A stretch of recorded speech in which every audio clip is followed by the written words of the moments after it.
up, guys? Welcome to Radio 1 Actual. I'm your host, Radio. Today we're going to be going over the Agilite Magnetic Battlebelt along with the inner. Just a disclaimer, I'm not by any way, shape, form, or fashion sponsored by Agilite. This is just me trying to give you guys a little piece of information and let you guys determine if you guys would like to purchase this Battlebelt or not. Just a fact about me, I'm currently a law enforcement officer in the state of West Virginia. I've been a cop in West Virginia for about 2 years, born and raised in West Virginia in this other part of the state. Without further ado, let's get into it. So right here is the inner belt. So as you guys can see here, there is like a couple of circles, and those are where the magnets are at, as you guys can see.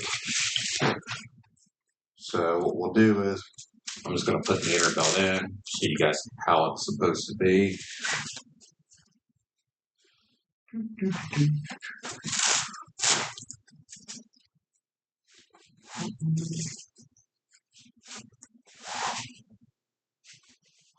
And just by the way, you guys could also use this inner belt as like an EDC carry belt if you guys are into like, inner carry and stuff like that. So with the inner belt of Agilite, there's a thing that you have to kind of put this through. You have to run this inside of it. Once you do that, sometimes it's kind of a bitch. But here you go. So once you do that, you just do this, wrap it in, and there you go. Now, with the outer belt, this is going to be the most important thing, and I'll also go over like my gear and what I use. And by the way, this is my duty issued, battle belt or duty belt or whatever you guys want to call it. So has the same thing with the magnets in it. Now watch whenever I go and turn around. See? Instantly click. Look at that. And it's still staying on. Alright?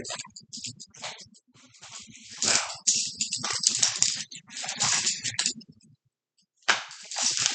See what I'm saying?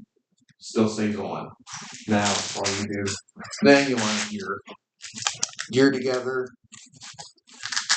It has like another thing that you kind of have to like snake this thing through. And then after that, you just put the belt on. There you go.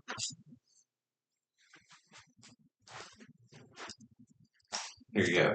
So we'll kind of go over my belt, and then I'll give you guys some pros and cons of the Agilite magnetic belt.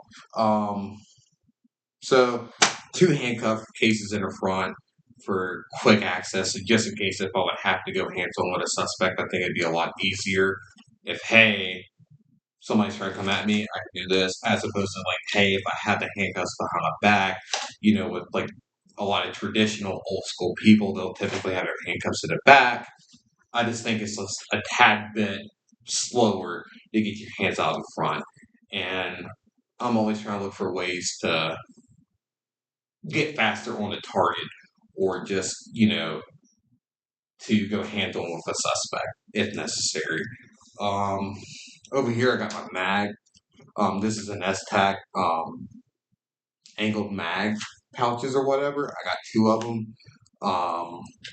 And the cool thing about this thing is like, hey, I'm doing a tack reload or whatever. Oh, okay, cool. I can just stick that there, and there's a magnet here, so it holds it in place. And then, you can put another mag there. Do whatever you want to do. Now, I don't recommend you just having this mag here, like in general, like, hey, for everyday patrol to have one on the outside. But in an emergency situation, you can put it right there, and it's perfectly just fine. And you can just remember, and then you can do whatever you need to do with this mag later on. So my gun is just a standard Glock 17 Gen 5. Has a streamlight on it. Nothing fancy about that. Pros and cons of this battle belt. I mean, I really do enjoy the magnets. I do feel like it's comfy on you, and I feel like you can run, do whatever you want to do, and it's not going to leave you. But the cons is I felt like that they kind of over designed the belt a little bit too much. So if you can kind of look here, and maybe you guys may not see it, but there's like a whole bunch of abrasions or whatever, and that's due to like, hey, like me being out in the elements and stuff like that, and in West Virginia and like other states in Appalachia, right? Like you have to think like we have snow, it rains a lot, sunny, all sorts of conditions, and this thing kind of just eats up. And I don't know, I guess you would call this plastic or whatever. I think it is. And it just kind of eats up, and after a while, I mean, this thing is going to probably get destroyed and I would probably have to get a new one. And then let's say if you're crawling and you're doing like a lot of crawling and stuff like that, like after a while, I mean, this thing would get chewed up as well. Um, so I mean, that's like one of my main gripes with this belt. It's just this little plastic piece right here. That's like my con. I think if Agilite would get rid of this and just make it more of a solid belt, how you see like most traditional belts, while still keeping the magnets or whatever, I think it would be a fantastic belt. Um, and just like another thing I kind of hate, like the con with this, and you also have to like snake it through a lot of things just to put the belt on and all that. Like I think that they need to get rid of the snake it through process with both like the inner and outer belt. Just keep it more simplified with just the magnets, and then just make it more of a traditional belt, like Ferro Concepts or whatnot. But I mean, I do enjoy the magnets on the belt, so I mean that is definitely a pro. But pretty much that's all I got